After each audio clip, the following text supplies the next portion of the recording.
We are now going to move on to our capital bond overview. This is the third of 5 overviews that we will receive in the next few months on the capital bond. I'd like to note that our agenda indicated originally that the topic would be budget and financing this evening, but it will actually be about engagement. So Superintendent Smith, can you introduce this item? Yes, and I'll introduce CJ Sylvester, our Chief Operating Officer, and Jim Owens, Director of School Modernization, who will walk us through this next installment. As the superintendent indicated, my name is CJ Sylvester. I'm Chief Operating Officer for Portland Public Schools. And next to me is Jim Owens, the Executive Director for the Office of School Modernization. And to my far right is Matt Shelby, who's the Public Information Officer for the Communications Department here at Portland Public Schools. Chair Belisle indicated that this is, in fact, the third of 5 presentations that we're doing as a program overview for the 2012 voter-approved bond. It is engagement. We do have an engagement framework that has been established here at Portland Public Schools that is intended to support authentic, consistent, and equitable community engagement. And one thing I want you to think about as we're going through this overview tonight is that the bond program is a bit different than other kinds of engagement that have occurred in the school district in the past. And there's 2 parts to that. One is that we will be having a communications staff that is responsive solely for bond-related communications. So there's going to be significant efforts, some of which Matt Shelby will be talking about in overview form, in terms of the level of detail that's available to the community, to neighborhoods, to schools, and to anyone else who may be interested about the nature and extent of the ongoing work on a daily basis once, for instance, we get under construction, we're in the design process. The other part is that we will be working collaboratively with design teams. So when we're talking about having community design processes, they're facilitated by design teams and supported by district staff who are proficient in doing this kind of work. So that's just a little bit a little different than some of the facilitated things that the district has done in the past, where staff has been doing the facilitation. In fact, what will happen, and as Jim will indicate, even with the facilities visioning and ed specification process, is that we do have design teams who have done this any number of times with prior school districts, assisting the community in coming to conclusion about what it might look like to have a 21st century learning environment at their particular school. So the various processes will, depending on which process they are, go from informing or consulting to involving or collaborating. And then, of course, we've got the topics that we're going to be touching on tonight, albeit briefly because it is an overview and we want to be able to get to your questions and answers. And the 3 of us will be available to answer any questions you may have. So I'm going to test this. You can use this. Ooh. Ouch. It's painful. I'll lean forward. So on the communications plan, I mean, really the goal is to continue the community engagement that really led up to, that helped inform the development of the long-range plan, that helped create the actual bond package, that led to the eventual passage. I mean, it was quite a bit different than the last time we went forward in May of 11. Basically, we're looking to close the loop with the community. We started a conversation. It was years in the making that led up to the passage of the bond. And we want to do that by keeping the community informed on the status of school improvement projects. We want to keep them informed about alignment of spending to budgets and priorities, facilitating input and engagement of students, families, community, and staff. And we want to document and share the work of the bond accountability and other committees. This work will take shape in a variety of ways, really web-based, printed, and face-to-face, kind of all of the above. Really, our bond webpage will serve as the central location where we'll post really the most up-to-date information, updates on bond timelines and status reports and pictures and videos of the projects, FAQs, things that come up, construction glossary. We'll also hit social media with the development and the maintenance of a bond Facebook page that'll tie with our district Facebook page, so that people that are in that sphere can stay up to date as well. Obviously, we'll post regular media updates, but beyond the kind of general mainstream media updates, one of the things that we're going to do is do some more targeted kind of pre-written updates for some of the more neighborhood-centric papers, especially papers that serve communities that are seeing a lot of work. So we want to make sure we're doing monthly updates in those monthly community papers as well. We'll also be doing kind of a monthly standing feature in the PPS Pulse, the online newsletter that goes out district-wide, as well as organizing tours and open houses, and those have really already started, kind of looking at the current conditions of our buildings. Also, as we get closer to design phase, really ramping those up. And then really meeting people where they are. So presentations at neighborhood, business associations, parent groups. That's really where we're going to get some more of the face-to-face interaction. And special emphasis to the neighborhoods and the communities that are seeing major work. We anticipate they're going to have lots of questions. If the level of questions and emails and media questions that we've received so far is any indication, there's definitely a hunger out there for information, and we expect that's going to ramp up as we get closer. And then in addition, signage, more basic things like signage on the construction site signs, letting people know what's going on, sending out leaflets to the neighbors, letting them know when they're going to see say increase in traffic and things like that. So really the communications plan is kind of that overall umbrella where some of the more specific engagement opportunities will kind of come up underneath to support that plan. And Jim can talk about some of the more specific opportunities that our community is going to have to help shape the implementation. All right, thanks, Matt, and good evening. I'm going to walk us through the next several slides to highlight some of the stakeholders, some of the groups that we're planning to establish to be involved in the bond work. And I'm going to start with the stakeholders, which you have up on the screen and in your board packages, and try to describe the multiple levels of engagement that these groups will be participating in. And we'd like to differentiate in terms of participation in the different forums, all the way down to the project level. Certainly, as we look across these stakeholders, I think these are all groups that the district routinely works with on a number of different levels. And relative to the work that we're about to engage in, we're starting our educational specification process that actually begins with educational facilities visioning. Sorry. How's that better? And with that effort, we'll deliver a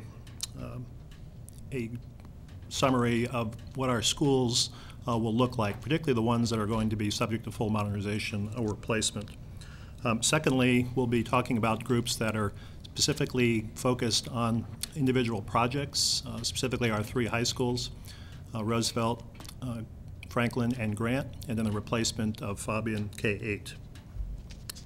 And then finally, our 6 master plans. We don't want to lose sight that we've got the other 6 high schools that are going to be involved in a very engaged process to look at what their master plans will be for future bond consideration.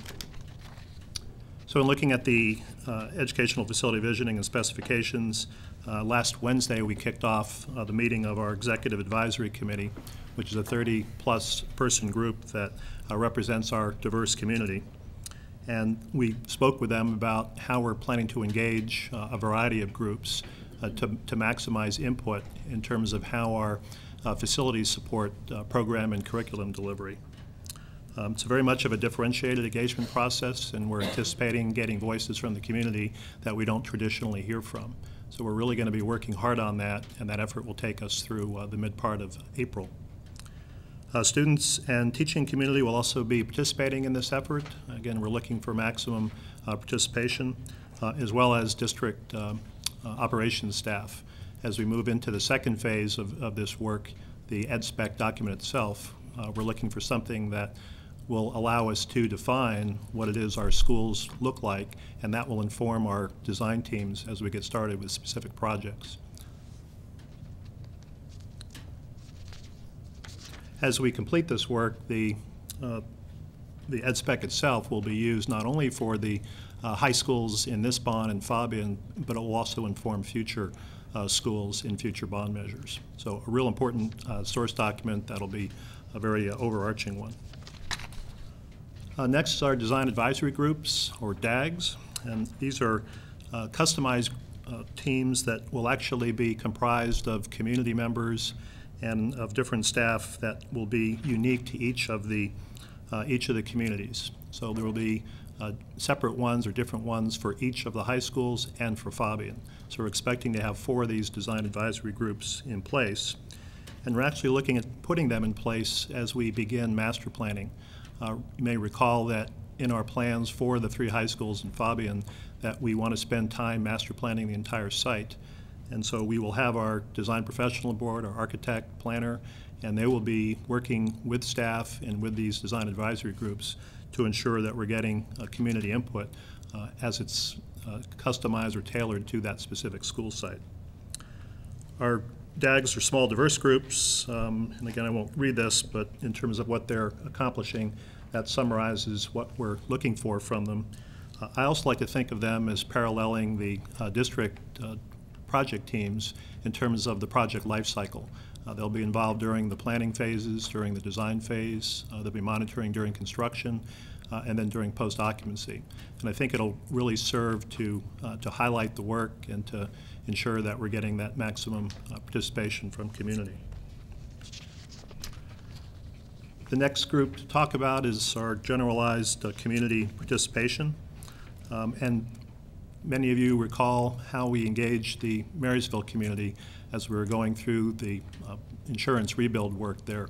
And this is actually something that we thought worked extremely well, and something we'd like to see if we can also replicate during the bond work itself. So here, in terms of overall community participation, and think of this as augmenting the design advisory groups, we'll be looking at involving community on a series of site tours to familiarize with the site, to be involved during the master planning phase, which is our pre-design phase. As we get into design phase, and the first part of that is schematic design, which is where you start to generalize, you start to draw what the improvements look like. And then a series of design charrettes as we moved into design development, where the design team will actually start putting more detail together and really help describe what the improvements will look like. We also want to extend community involvement to conversations with contractors. As the builders come on to do the work, I think it'll be important for community to understand the work that's being done. Certainly, it was mentioned there is disruption in the communities relative to dust and noise, and so we want to be able to have a connection to ensure that we're taking into account those disruptions, because we really are committed to minimizing those. And then finally, looking at engaging current and potential partners in this process. There are a number of partners that the district has that are part of these capital improvements.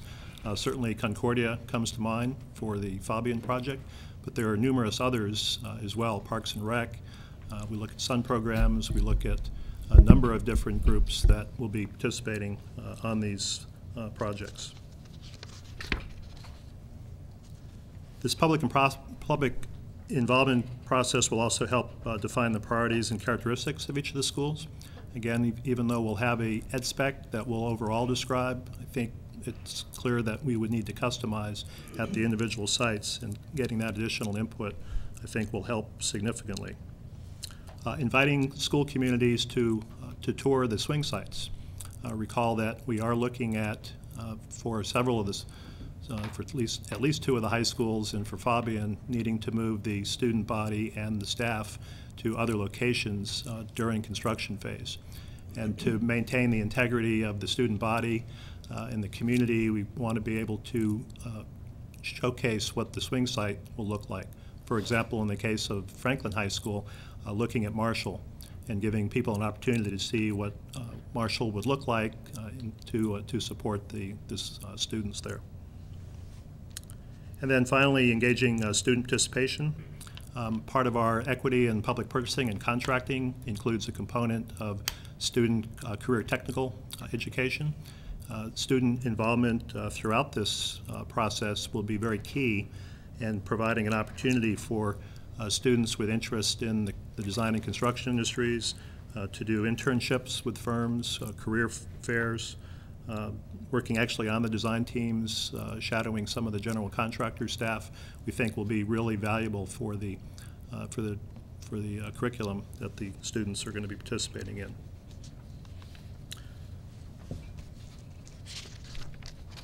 Staff participation.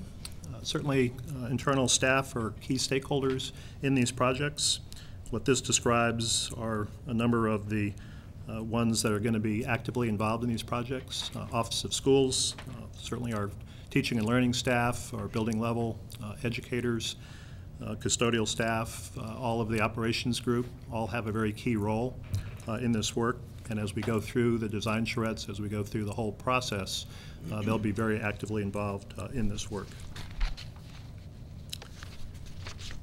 And then the partnerships that we are embracing, we do want to work with all levels of our partnerships, both public and private. And there's opportunities in many instances to actually grow these partnerships and these relationships. Again, the relationship with Concordia University on Fabian is one we really intend to capitalize on. Wraparound services, particularly at our high schools, we have a number of wraparounds that we want to take into account and ensure that we're capturing those in the designs of these large improvement projects. Our jurisdictional agencies are often left unstated, but our city has a number of bureaus that are very actively involved in the work, not only in doing plan check and issuing building permits to us, but also on the environmental front, in the land use areas. They're very involved, they're very engaged, and we do intend and have been participating in a number of conversations with them to ensure that we're getting their input. We do seek new capital partners, and we are looking where we have opportunities to invite others to the table. Parks and Rec comes to mind. Many of our schools are co-located with city park facilities, and so being able to expand partnership with them is something that we're going to be looking at very closely. And then we want to invite and encourage the community to identify any additional partnerships that we might be looking at. At this time, I'd like to hand it back to CJ, who will talk a little bit about the Bond Accountability Committee, and then wrap up and see if we can respond to any questions that you may have. CJ. Thank you. And this material really is a reminder of the fact that the Bond Accountability Committee was chartered by the board in November. Their first meeting was in December. Their second meeting was in February. And they are a 7-member committee who are industry and audit experts. Their intention at this time is to provide quarterly updates to the board. Those will be supplemental to the monthly updates to the board that staff will actually be providing starting in April once we finish this series of 5 presentations. And then also acting as the contract review authority, the Board of Education also, of course, has contract authority over and approval over every contract in excess of $150,000. You will also be asking, we will be asking you for approval as we get to the master design completion phase of each of the 4 projects, as well as the high school projects and the schematic design phase as well. This is very similar to the process that we used during both of the design processes on Marysville. The first one where we were going through the full modernization for the May 2011 bond, and the second one where we were doing the insurance rebuild work. So it's simply a reminder that the projects will be coming before you, both as a Board of Education and as the Contract Review Authority, and the Bond Accountability Committee will be meeting with you at least quarterly and more often if they deem that more desirable. So just the next steps, talk a little bit about timeline. Developing and implementing the communication plan is high priority for us. The facilities vision that is part of the initial phase of the education specification plan and program is intended to come before you in early May. The Design Advisory Group Charter we'll be working on during the month of March. We intend to develop membership criteria, and the idea would be that the Roosevelt, Franklin, and Fabian Design Advisory Groups would have their first meeting in June, so that they're ready to hit the ground running in September when school is back in session. And then we're also currently working on mapping all of our existing partnerships so that we can have a robust conversation about what additional partnerships need to be brought into these 3 full modernization schools, as well as the Fabian K-8. And that work of the mapping existing will be complete in May. So now we're available to answer any questions you may have, or... Thank you. Questions? I don't have any questions. Thank you very much for your thorough presentation, and really for realizing that engagement is a really critical piece to the outcome here. I also want to mention one of the things that we had talked about prior to the bond and maybe shortly afterwards, that I felt was really exciting, was the opportunity that can come from this for our students. And particularly pulling out that student participation, job shadowing, internships, career fairs, and so on, I think is a really great opportunity. And not just for those students that are interested in the trades or but really students that can get exposure to sort of real world negotiations or real world project management, I think is pretty exciting. So thank you for including that. I also know it's something that's probably really hard to do and to think about during everything else that needs to happen, so I appreciate it being in there and being a priority.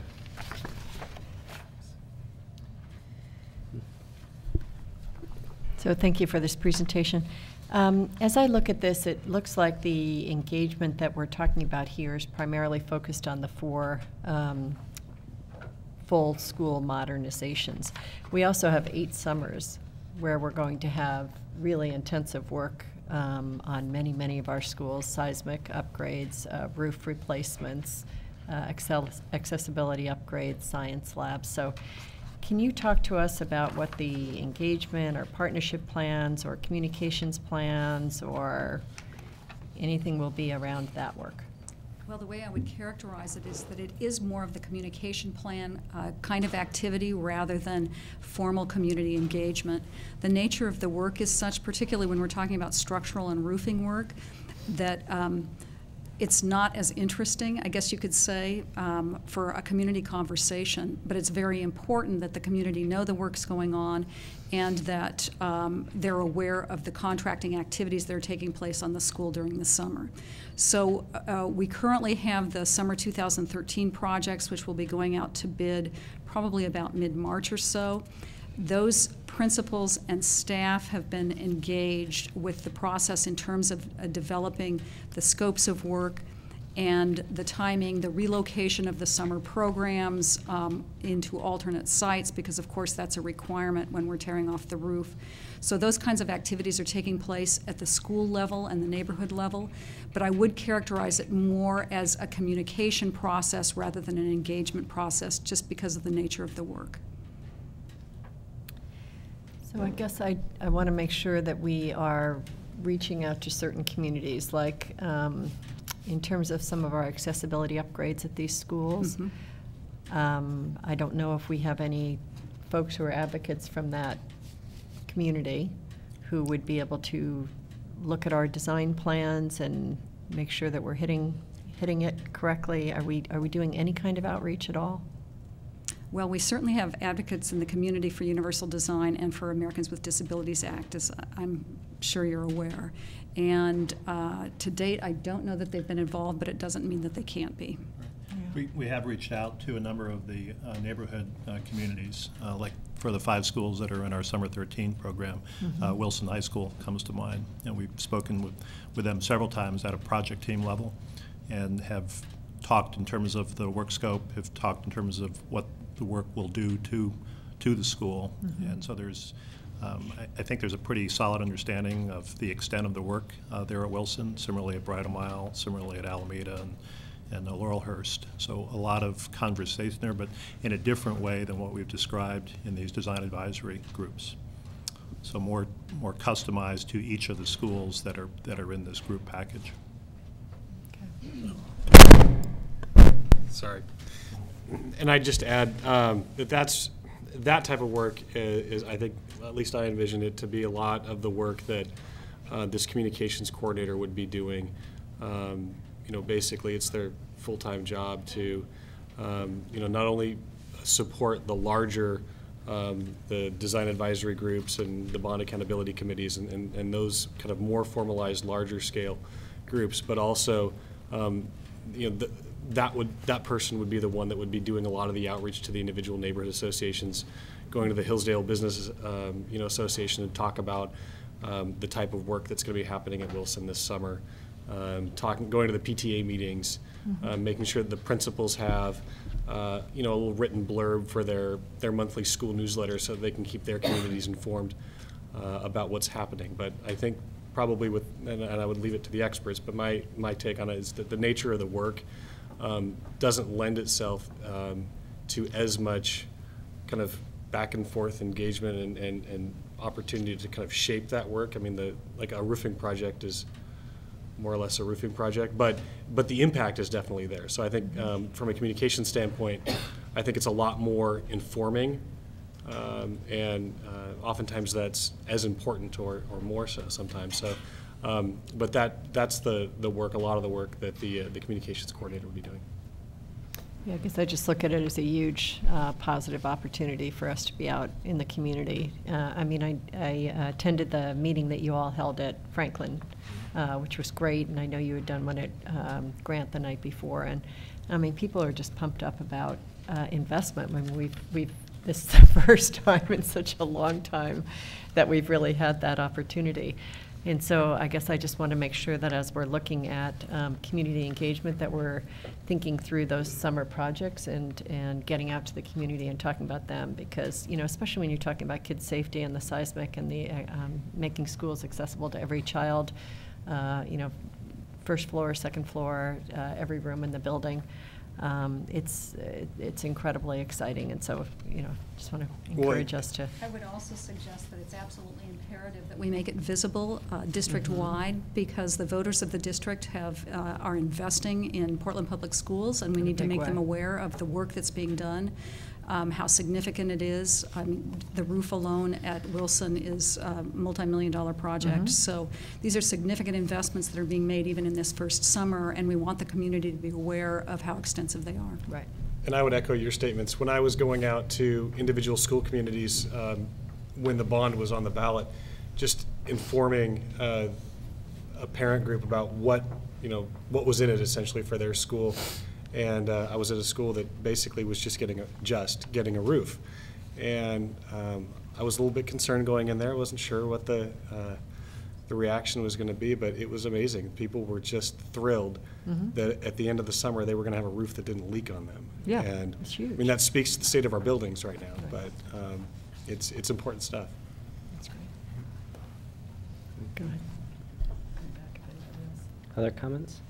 I'll just, excuse me, so my concern always is with the outreach piece of it. And I think we do a fairly good job of doing outreach to our parents. We have, I mean, there's a long list that you guys had of how we're connecting with that. I think we have not been as successful with outreach to the general community. And so and there's a little bit in here, but there's not a lot. And we have to remember that 80% of our people are not parents. And so I would encourage Matt or whoever to be doing a lot more work on that end of it. And I don't think just going to a neighborhood association or going to a business association is enough. I think you really have to do a lot more outreach. And I'm also concerned about the student side of this and how we're engaging our students and how we're engaging our contractors with our students. I would expect that if we're doing roofs this summer, there should be some students involved around there somewhere. Is that the case? Correct. And there will be. Okay. And can you give us a little detail about how that happens? So one of the items in our equity and public purchasing and contracting is the student career technical learning component. And so in there is a fairly descriptive summary of where we're expecting our consultants and our builders to engage. And we've identified different levels of contracts in terms of how much effort is put into it. If there's over $200,000 for an award over $200,000, there's a direct there's a connection with what's called BizConnect, which is a online protocol that allows the firm to actually connect with some of their core skill areas and then connect that with students. And we're working with Jeannie Yurkovich on that and her team of coordinators at the high school levels, and trying to connect or match up the students with those firms. For the contracts that are over $1 million, there's additional effort that goes into the work that they do relative to job shadowing, presentations, have the students participate. We've actually developed a matrix that describes each of the disciplines in the design and construction industries and how the student interests and how their curriculum connects to that work. And so we'll be monitoring that very closely to maximize the participation in it. And it starts with this summer, and we're anxious to see how it progresses as we get into the work for the high schools. Be a much greater opportunity there to connect with it.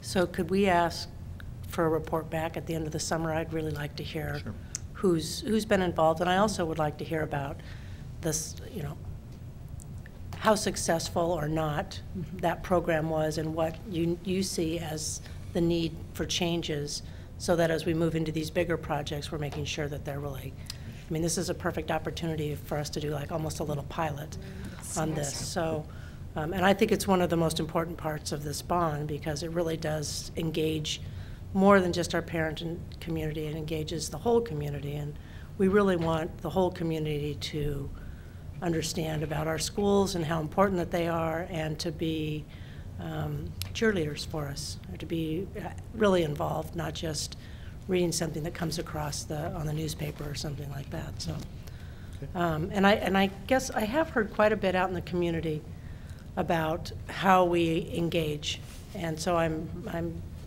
really concerned about making sure that we do this right this time. So, enough said. And we'll definitely plan the report back into the summer and how we progress with the group with the summer 2013. That's great. Improvements. Thank you. Well, I guess along the same lines is, hopefully we're looking at this as more of a historic opportunity in regards to being able to build a new culture, not only in ourselves in regards to how we engage the folks out there in the community, but also the city as a whole in regards to how it owns or takes responsibility also in terms of the schools themselves. Because there is, there has been, I mean, I think even though there is tremendous use of our buildings by various community organizations, there's still quite a distance in regards to, even though, neighborhood association says, we want to participate on this thing. Some of them do, very effectively. And again, neighborhood associations don't necessarily incorporate every person that lives in that neighborhood. A lot of folks at times, at least the ones that I had been to before, were owners of property. And not the tenants, that rented in those areas. And hopefully, I think that, that we look at it, I think, because some of the comments in particular that were made by, people that participated in the bond before in regards to how do we, I think we use that word engage quite a bit, but how do we approach in regards to getting people an opportunity to participate and contribute? In the same way that, earlier on we heard, I believe it was Mr. Austin that's participating at Grant. There are a number of professionals out there that will be, willing to participate or contribute in some ways, particularly as it relates to student learning, and looking at stuff, not just, a roof, just another roof, because it isn't. I mean, I've done roofs, okay? And there are different types. I never done a solar roof, for example.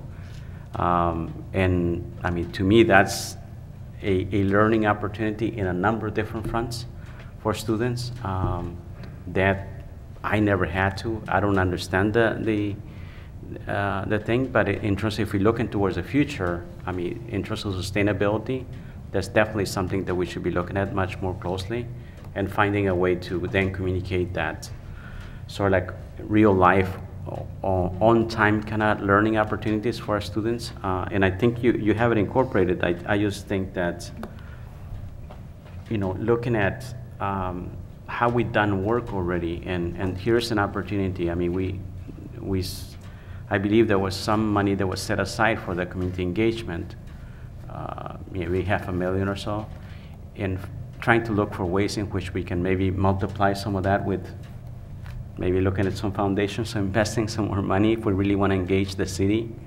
in participation.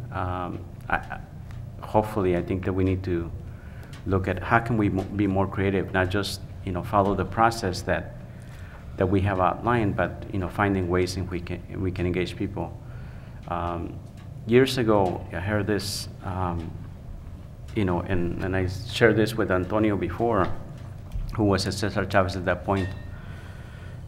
You know, parents sometimes coming into the buildings, and there's an expectation they're going to be able to contribute in one way, and that is, you know, you show up, you read to your kid, or do something else, or you volunteer to do something that's related to academics.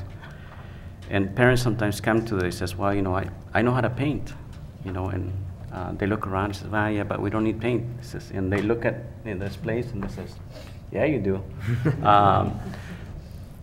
But we don't have real good vehicles except once a year, perhaps, you know, in some of the schools that arrange in regards to that care day. Here's an opportunity, I think, to begin to look at engaging people on an ongoing basis to make sure that this buildings actually last, you know, to the next century. Because I'm concerned about the quality of materials that I see these days, you know, when they go up in new buildings. Because I know that, like some of the housing that was done in Northeast Portland, for example, developed mold almost within 10 years because of the poor quality of the workmanship, but also the materials that were laid down there were different than, you know, a century ago. So just thinking about those things, hopefully. I just wanted to follow up because I like the terms that Martine used, this historic moment, because I really think that this is a historic moment, and it's our big opportunity to engage the community. And I don't mean that as our parents, I mean that as a community to really become supportive of our public schools. I think they came together for us when they voted for the bond, and I think we have to continue to keep people involved and let them know what's happening and see if we can just hook them and pull them in and make sure that they're a part of what we're about to do, and so that then they can turn around and say they were a part of this historic moment. And when the next bond comes along, they'll have a chance to vote for another one and become even more historic. So I really liked the term that Martine used as a historic moment for Portland Public Schools. You know, and the reason I, you know, also say that in regards to an opportunity to engage people is, you know, my neighbor, for example, who probably voted against the bond, you know, limited income, you know, is retired, you know, feels like, you know, the pressure of that. But he said, you know, his thing was, look, why can't we all volunteer and go do some work and fix Roosevelt? People feel that way, but we do not provide an opportunity for it. I just want to make sure that even though there's funds for these new capital projects, that we don't lose sight of the fact that people are willing to volunteer. Could you talk to us a little bit in terms of the Executive Advisory Committee, the 30-plus diverse membership? What's the, can you just go over what the actual charge is of that particular group?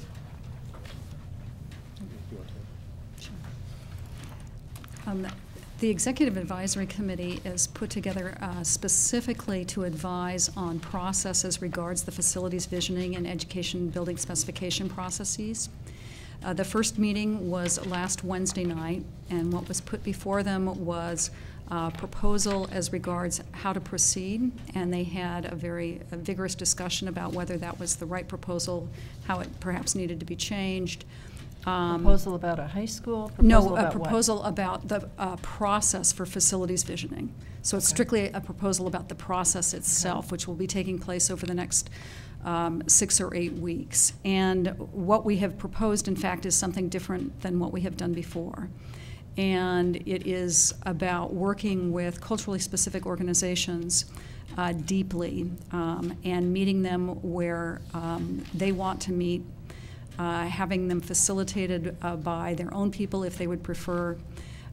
It's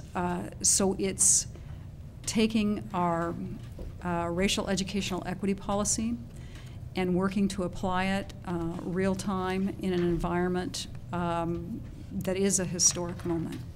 We're kicking off the entire facilities visioning process for all of the full modernizations and replacements that will be occurring. And while it will end up being a living document, the facilities vision and even the education specifications, as master plans always are, the fact is that this is a very important moment in our history.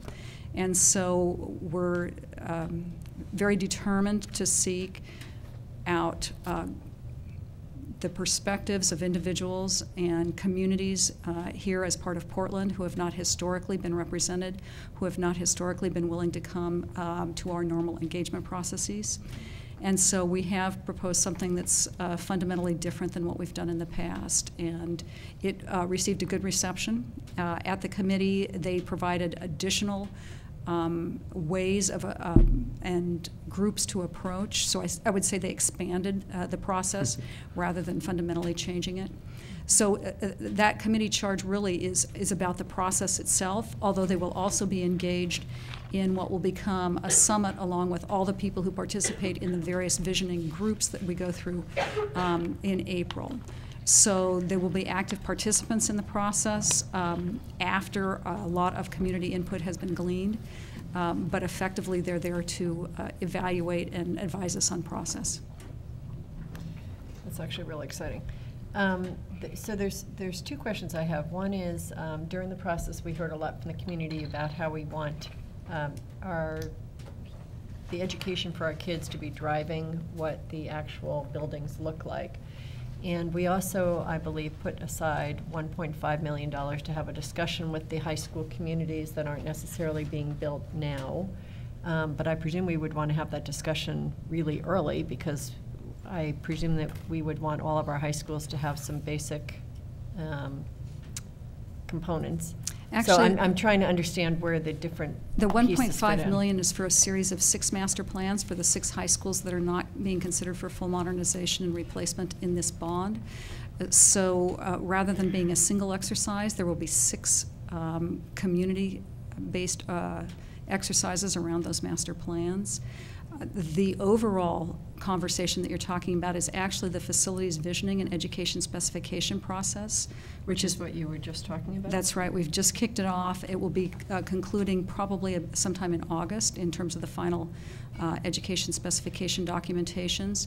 But that is the overall roadmap, if you will, for the kinds of spaces and places that we believe each level of school should have. So if it's a K-5 or it's a K-8, it's a middle school, it's a high school, we've got a roadmap of the minimum requirements that we have as regards the space, the place, the quality, and those kinds of things, as all of which is underneath an overall arching facilities vision. And so this group of 30 in this advisory committee is setting up the process to have this much larger community conversation before August. Yes, in fact, the much larger community conversation is taking place in the next 6 weeks.